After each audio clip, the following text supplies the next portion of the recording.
What's up guys, welcome back to my channel. Today's video is exciting because a lot of people wanted me to make this video. If you have not seen my last video that I posted, it was my trying the keto diet for 30 days challenge thing. I showed you guys that I did the keto diet and I showed you my results, my before and afters and all of that stuff, and a lot of people really liked it. And I'm also still on the keto diet. I'm about 6 weeks in, so I am gonna add a little bit of an update of pictures and things like that.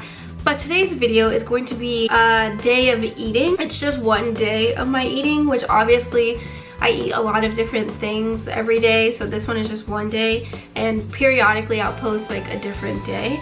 But I am going to break down all of the macros of the things I eat, the times that I eat, my carbs, all of that stuff. It's gonna be really informative, so it might be a little bit long, but I know that if you want to start the keto diet, that's kind of what you want, is a lot of information. So if you want to know what I eat in a day and kind of hear how I started, then just keep watching. Alright, so one day I decided that I was going to start the keto diet because I was feeling really depressed and just I had gained a lot of weight. I was at the highest weight I had ever been, so I was like, you know what, I'm hearing a lot about keto, let's jump into it. So keto is a high fat, low carb diet with moderate protein, and once you are eating keto for a few days, your body gets into the state of ketosis, which is like a fat burning mode. And once you're in ketosis, your body is running off of fat. So that's how you lose weight. Definitely do a lot more research. I'm not a professional, so I'm not going to go super deep into all of the science about it. Just make sure you research it, and that's what I did. That was the first thing I did. I looked up keto and all of that stuff, how to do keto the healthy way. And then the next step for me was I wanted to make a very personalized macro count for myself. So I know you can get into ketosis if you eat 50 grams of carbs or less per day, but I do know a lot of people like to do 20 to 30 grams of carbs because it makes you get into ketosis faster, and it really just helps jumpstart the process. So I decided, first I sat down and decided how many carbs did I want to eat a day personally. So I chose 20, which is the really low end of the scale. You can obviously eat less than that, but I feel like 20 is like a good number for maximum keto power. And once I figured out how many carbs I wanted to eat a day, I went to just some generic calorie calculator website. I think the one I specifically used was caloriecalculator.net. When you go to the website, you type in your age, your height, your weight, your activity level, all of that stuff. That way it's like a lot more personalized for you.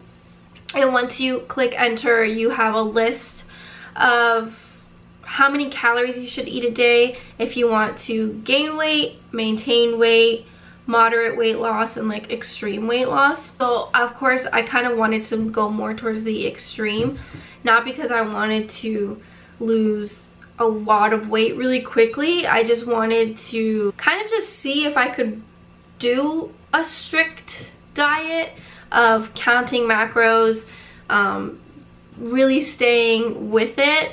So I was like, let me go to the more extreme end, and then once I'm doing that for a while and get a little bit more comfortable, then I'll probably give myself a little bit of leniency. But until then, I was like, we're going all in, we're going balls to the wall. I picked a number between extreme weight loss and moderate weight loss. So for my exact height, measurement, age, all of those things, the number I chose for myself was 1300. Now that I knew my goal, I knew my calorie intake goal was 1300 calories a day, and I knew my carb intake goal was 20 grams of carbs a day. I knew I had to eat a lot of healthy fats, and I knew not to go overboard on protein. I personally did not track exactly how many grams of protein I was eating. I just kind of like listened to my body. If I felt a little bit more tired or a little bit sick almost, which was rare, but if I did, I knew that I needed to eat more fats or drink more water. So now that you guys have all of those numbers, that's my starting point. I also wanted to do intermittent fasting, which is another thing a lot of people do with the keto diet, where you have a window of time where you eat. I know a lot of people do about like a 6 to 8 hour window where you eat, and then the rest of the time you don't eat anything at all. You are just fasting in that time period. And I have done intermittent fasting in the past, and I love the way it makes me feel. I like to meditate, and I like to like get in touch with my spiritual side and stuff. So intermittent fasting, I feel, just gives me a lot of mental clarity, on top of being great for fat burning. So I just, for me personally, I really like it. You don't have to intermittent fast, but I really recommend it if you want to try it. That was the third thing. I gave myself my window, which again, I personalized to my lifestyle. I have a daughter, and I have a job that I work at night, so at 5 o'clock in the afternoon until nighttime. So I knew I didn't want to eat past 5 o'clock, because the days that I was at work, it's like kind of impossible to eat at work, because I'm a server. I work in a restaurant, and when you're just running around serving people, there's really nothing, you can just like sit down and have a meal. So I was like, okay, I think 5 o'clock, 5 or 6 o'clock will be my cutoff point. The days I don't have work, I can go as late as 6, but that's around there was my cutoff point. And then also, my daughter goes down for her nap around 11. She wakes up at 7 a.m. and then goes down for a nap at 11. So I decided that that was kind of a perfect window for me to eat from 11 to 5 or 6, because then when I put her down for a nap, I could just go upstairs, cook, sit, enjoy my meal without having to like deal with a crazy toddler. So I chose the hours of 11 to 5 or 6, sometimes 12 to 5 or 6. Sometimes if I woke up hungry, I would eat at 9 o'clock and then stop eating at like 4. So you just kind of like shifted to however you feel that day. I had everything written down, so I kind of knew exactly what I wanted. And now came the time to decide what I was going to eat. When I first started doing keto, I was eating 3 meals a day for probably like the first week, but then I quickly stopped that because I have such a small window to eat. Eating 3 meals was like kind of too much. So instead of eating 3 medium-sized meals, now I eat 2 large meals. So I eat one around 11 or 12, and then I eat the other one around 5 or 6. And I never feel hungry. I'm always full. Even when I'm fasting, I always feel completely fine. Again, listen to your body. If your body seems off, eat more. You know, don't starve yourself. That is not healthy. First meal of the day, I typically eat it again around 11 or 12, and it's almost always eggs and some sort of meat and coffee. So the eggs can be either scrambled eggs, fried egg, boiled egg, just whatever I'm in the mood for that day. The meat will either be bacon, sausage, or turkey. And I kind of just fluctuate between what I'm in the mood for that day. The day that I'm filming this, I had 3 pieces of bacon, and I just fry them up on the stove, no excess oils or anything, because bacon already has so much fat in it anyway. Once I do that, I add a handful of spinach to the pan. I usually add like salt, pepper, some chili flakes, a little bit of flavoring, and I saute the spinach. One of my biggest things is I like to add green veggies whenever I can. So if I can add spinach to something, some broccoli, some asparagus, some romaine lettuce, anything that can just give me the good nutrients from veggies, I try to add that, because I'm eating so much fat.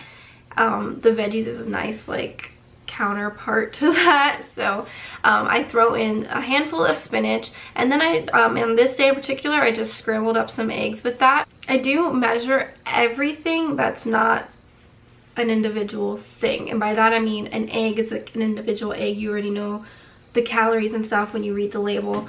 A slice of bacon is an individual thing, so you already know the calories and the macros to that. But if it's like cheese or something you have to scoop out, like butter, or things that just come in like big bulk, I always measure it before I add it, because I wanted to be really on top of tracking my calories and making sure I wasn't going over. It can be really easy to eat a lot of calories if you're adding an extra tablespoon of something, some cheese, some butter, some heavy cream, that stuff really adds up. And for someone like me, I do need to track my calories, so I weigh everything.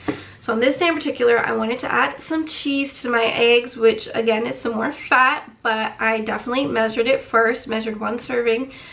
And I tossed that on top of the eggs and had that with the bacon. And my coffee is just regular Folgers brewed black coffee that I brew in my coffee pot.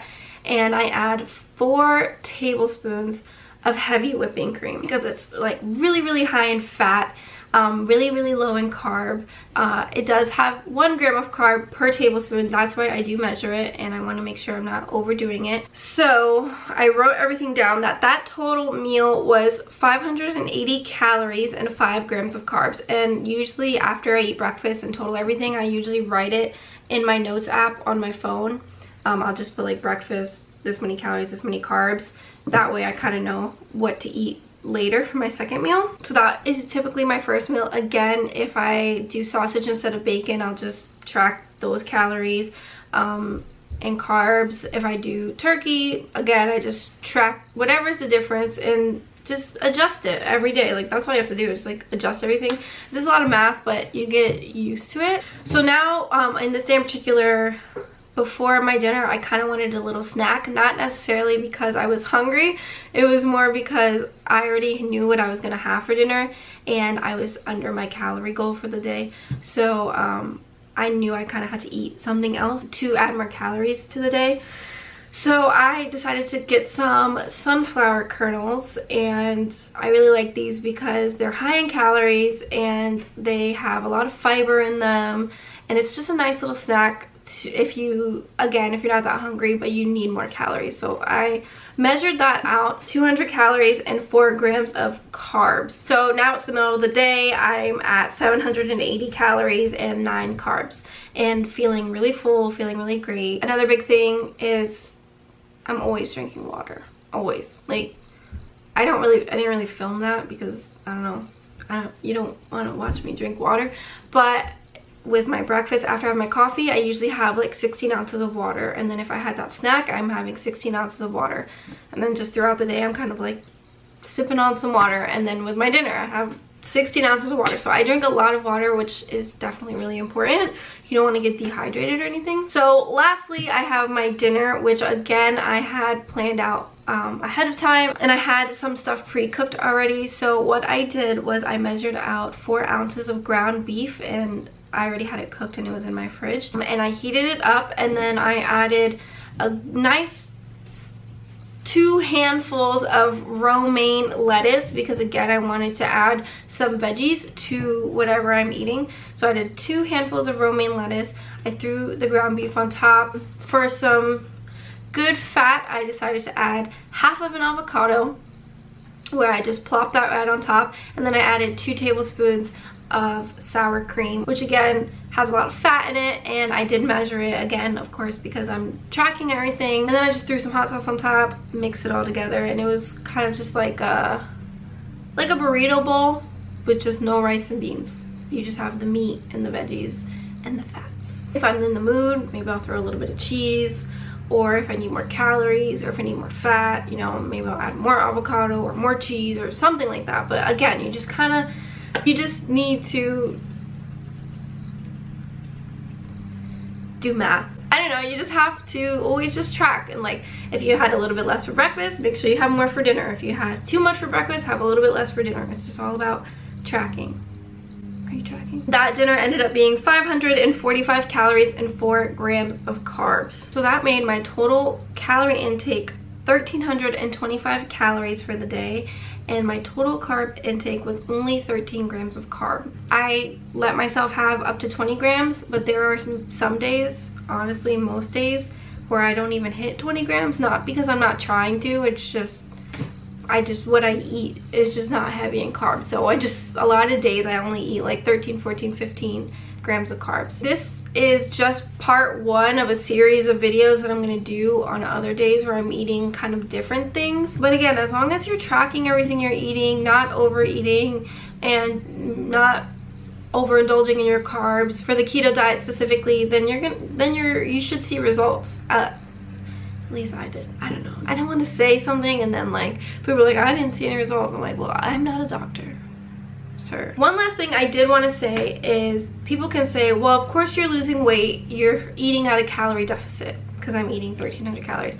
However, I have done calorie counting in the past where I did eat at a deficit and I did lose weight. But because I was still eating things full of sugar, full of carbs, back when I was counting calories, still eating fast food, still eating all that stuff as long as it was in my calorie intake, because I was still eating all of those things, I feel like mentally and physically I still didn't feel good at all.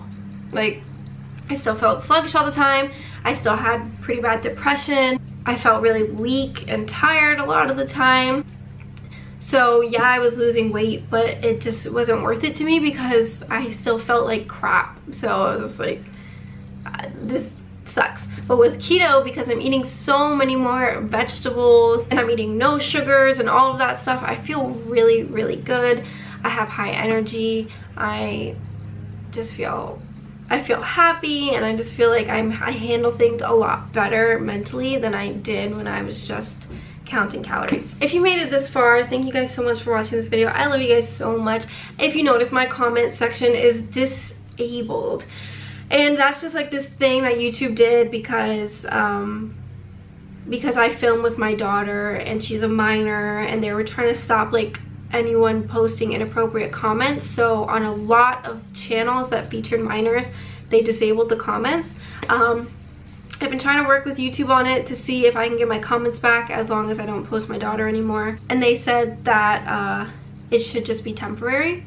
So hopefully I am getting my comment section back because I love reading comments. But if you do have anything to say, definitely go to my Instagram. It's Bella Jeanette, same thing as this YouTube, and comment on my pictures, DM me, whatever. I try to answer as much as I can, and just like, I love hearing feedback. So I will show you where I'm at right now. 14.5 pounds down in 6 weeks. These are my before and afters, and I plan to continue to do keto, and I plan to keep updating you guys on my weight loss and my journey. I love you guys so much. Please subscribe to my YouTube channel, follow me on Instagram, and just, you know, just be there for me, okay? I love you guys, and I will see you in my next video. Mwah. Bye guys.